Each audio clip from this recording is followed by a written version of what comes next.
Your client-side JavaScript is starting to mold. It's starting to resemble a bad spaghetti code, and it is time to add structure, but it won't take too long. Gotta get your truth out of the DOM. Take your data in the models that you cannot lose. We'll render out your models with the help of the views. And if you don't want your JavaScript to end up like a mess, it's time for the anatomy of Backbone.js at codeschool.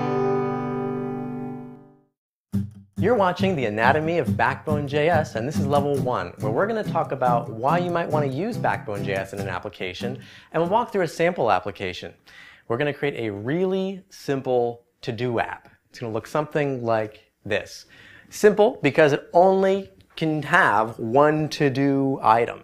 It's a feature, not a bug. And we'll explain why that is later. So if we were to build this to-do app and we want it to be very responsive on the client side, we might call getJSON to fetch some JSON data, which we can then load onto the page for our first to-do item. The JSON returned might look something like this, and we can use that to render out our first to-do item. Now this is all fine and good until we start adding a lot of functionality to our application. We might have a bunch of JavaScript functions flying around. We might need to check off the to-do button. We might need to add deadlines. We might want to reorder and sort our one to-do item. Don't ask. And before we know it, we might have a very disorganized application. We might have all these methods flying around and no structure to it. That's the first problem. The second problem is that we might lose the data structure inside of the DOM. Allow me to explain that in a little more detail. See, the data is coming from our server back to the client. There's our JSON again, and we're going to load that into our HTML. You can see each of the pieces are right there. Now this is fine if we just want to load stuff onto the page, but as soon as we want to interact with that data, add functionality, check off to-do items, send data back to the server, back to the client, we need the JSON data. We need almost a data structure or an object or a model. This is where Backbone comes in. Backbone.js was created by Jeremy Ashkenaz, who believes in getting your truth out of the DOM, meaning don't lose your data inside of the DOM when you should instead abstract it maybe into a model.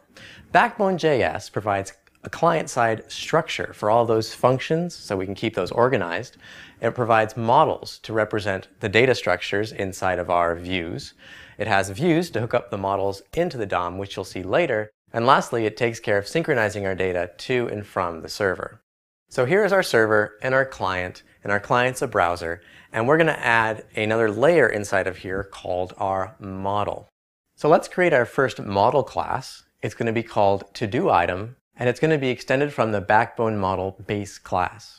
Pay close attention here to the capitalization. We're going to capitalize the first letter of each word when we're declaring a class. Now let's create a model instance from our class called to-do-item. We're going to send in a JSON object for the attributes of our model. Notice again the capitalization. The first letter of the first word here is lowercase. Now let's move our model up to the top and talk a little bit about how we get and set data into our model.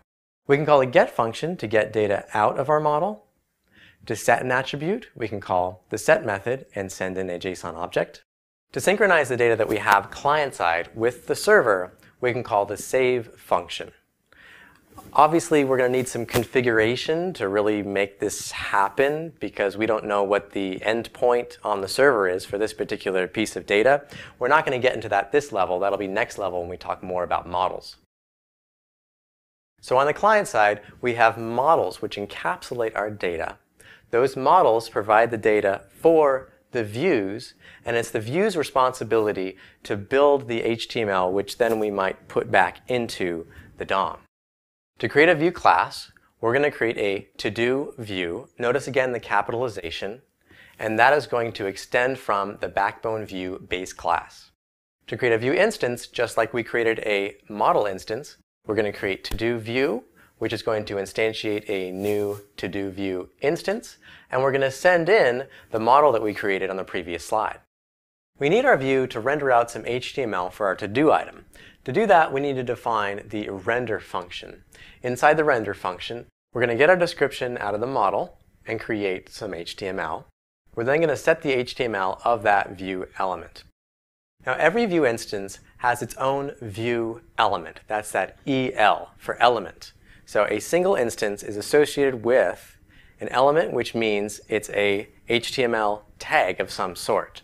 It could be a div, which it is by default, but it also could be a paragraph, an li, a header, or whatever you want it to be.